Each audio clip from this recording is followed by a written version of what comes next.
اصل میں دنیا کے نظام میں پختگی کی بہت ضرورت ہے، خاص کر دینی کاموں کے لیے، اور جب آدمی پختگی اختیار کر لے تو اللہ اس کے لیے مشکلات حل کر لیتا۔ آئی سمجھ؟ ایک نکاح میں نے پڑھا تھا، بہت قدیم وقت ہوا، 20-25 سال ہو گئے، نیا نیا خطیب تھا اور نکاح خوان رجسٹرار تھا۔ لڑکی جو تھی وہ افغانی تھی اور لڑکا ایرانی تھا، اور دونوں تجار تھے اور جاننے والے تھے، بہترین نکاح ہوا، بڑی دعوت ہوئی۔ کچھ مدت گزر گئی تو آپس میں لڑائی ہونے لگی۔ لڑکی کی عمر کم تھی اور لڑکا جو تھا وہ مالدار تھا، بہت بڑا تجار تھا، کروڑوں روپے دے کر کے وہ لڑکی لے چکا تھا۔ پھر ان کا ارادہ کسی اور جگہ نکاح کرنے کا ہوا۔ کہ لمبا قصہ ہے، کئی عدالتوں میں جانا ہوا۔ آخر میں جنرل ضیاء الحق کا زمانہ تھا، وہ کراچی نیشنل اسٹیڈیم آیا تو وہ لڑکی ان کی کار کے آگے لیٹ گئی کہ میرا ناحق نکاح ہوا ہے۔ تمام ایجنسیاں دوڑ پڑی، میرے پیچھے بھی کئی وارنٹ، کئی لوگ آئے، آپ آ جائے رجسٹر لے کے، آپ نے نکاح پڑھا؟ میں نے نکاح پڑھایا۔ بیان ہوتے تھے، ہر مہینے میں 2-4 تاریخیں لگتی تھی، اور جیسے کل جانا ہے نا تو آج سے ہی میری طبیعت خراب ہو جاتی۔ میرے والد صاحب تھے، محمد عاقل نام تھا، علم نہیں پڑھا تھا لیکن اللہ نے اسم با مسمہ بنایا تھا۔ ایک دن مجھے کہا، اس نکاح میں آپ نے کوئی دھوکہ دہی کی ہے، بنوٹی کی ہے، کیا کیا ہے؟ میں نے کہا صاف ستھرا دھلا دھلایا نکاح ہے۔ کہیں پریشان کیوں ہو؟ میں نے کہا ناحق مجھے عدالتوں میں گھسیٹتے ہیں۔ کہا جب آپ حق پر ہے اور غلطی نہیں کی ہے تو پھر تکلیفوں سے مت ڈرو، اللہ نے لکھی ہوئی تھی، عالم دین تکلیفوں سے نہیں ڈرتا، وہ غلطی سے ڈرتا ہے۔ میرے والد مجھے کہا، دیکھو ذرا، مجھے کہتے ہیں کہ جب آپ عدالت جاتے ہیں تو آپ فجر بھی نہیں پڑھاتے، اس دن درس بھی نہیں دیتے، رات سے کھانا بھی چھوڑ دیتے۔ یہ کیا مطلب ہے؟ آپ اتنے کمزور دل کے ہیں تو آپ کو علم نہیں پڑھنا چاہیے تھا؟ علماء دین پر تو بہت تکلیفیں آتی۔ میں بڑا حیران ہوا، میں نے کہا یا اللہ، کتاب الایمان مشکات، کتاب الایمان مسلم، کتاب الایمان بخاری، وہ میں نے پڑھی اور اس آدمی نے الف سے با نہیں پڑھا، اور اس کو آپ نے کتنا پختہ اعتقاد دیا ہے۔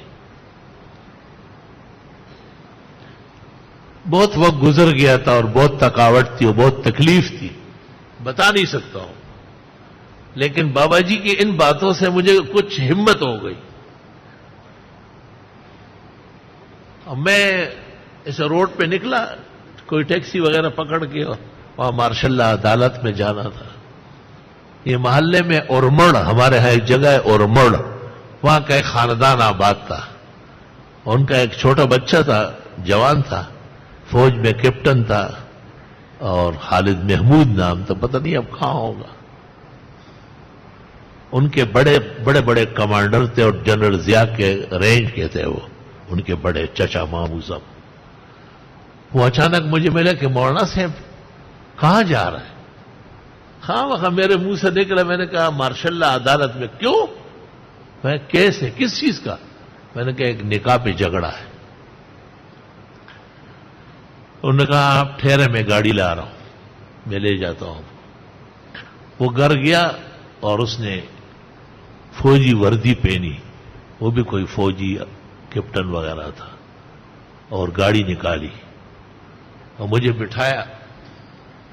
جب جیتری کا روڈ آیا نا وہ اردو کالج والا، تو مجھے کہا الف سے یہاں تک قصہ سناؤ، کیا ہوا ہے؟ میں نے بھی الف لیلا کا پورا داستان سنانا شروع کر دیا۔ میرے بھی سینہ کئی دنوں سے بھرا ہوا تھا۔ وہاں جب ہم پہنچے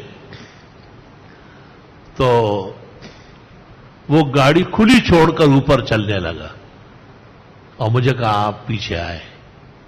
وہ اندر گیا، وہاں پر فوج والوں افسران، بریگیڈیئر ریاض الرحمان تھا، اور عرفانی تھا، اور اعظم تھا، کافی لوگ تھے، پوری عدالت تھی.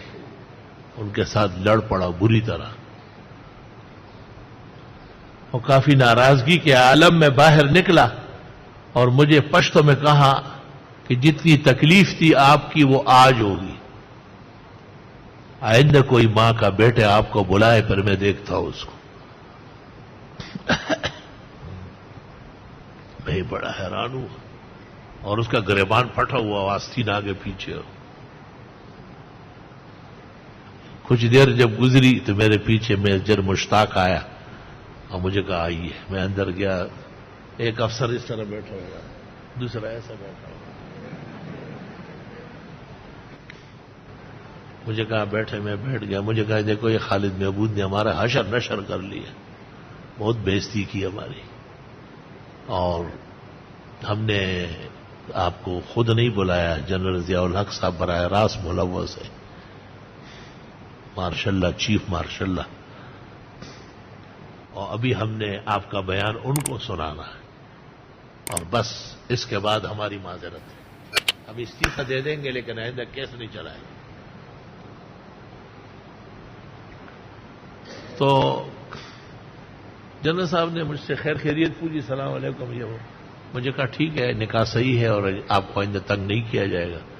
آج جو کچھ ہوا ہے، اب تک ہوا ہے، وہ آپ معاف فرمائیں. اور پھر میں جانے لگا. ان لوگوں نے کہا نہیں ٹھہرو ذرا، چائے پی لو، بہت تنگ کیا ہے آپ کو 5-6 مہینے سے، آج ایک کپ چائے پی لو. اس کے بعد زور کا وقت ہوا، مجھے کہا نماز آپ پڑھا لیں. نماز میں نے پڑھائی. نماز کے بعد پھر ساتھ لے آئے.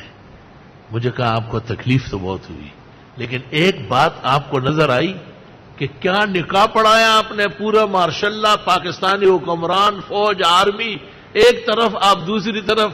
جو نکاح آپ نے وہاں گلشن کی گلی میں پڑھایا وہ اب بھی قائم ہے، ٹوٹ ہی نہیں رہا ہے. ہم سب کا نکاح ایک دفعہ آپ پڑھے، وہ سالت اور رات بھر دن بھر ٹوٹتے ہی رہتے ہیں ہر وقت.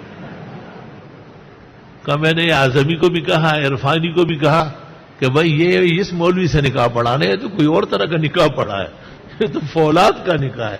جنرل صاحب بھی بے بس ہو گئے. خیر جی گپ شپ لگائی، اور پھر مجھے کہا رات کو خالد محمود کو بلا لو، ہماری طرف سے اس کے سر پر شفقت کا ہاتھ پھیرو.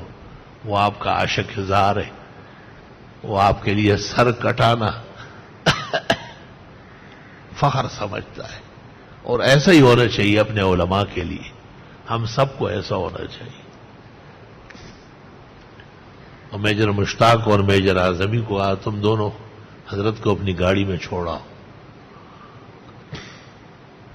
میں آیا یہاں، والد صاحب وضو خانے کے ساتھ پلنگ پڑا ہوتا تھا. میں نے بتایا کہ کیس ختم ہوا. یہ تو پہلے ختم ہونے والا تھا، ہوتا کہ ہمت نو نند لوگوں نے ہمت کو کسا ختم. ان اللہ مع الصابرین، مستقل مزاجوں کے ساتھ اللہ کی مدد ہوتی، مضبوط پختہ یقین کے ساتھ رہو. لا الہ الا اللہ.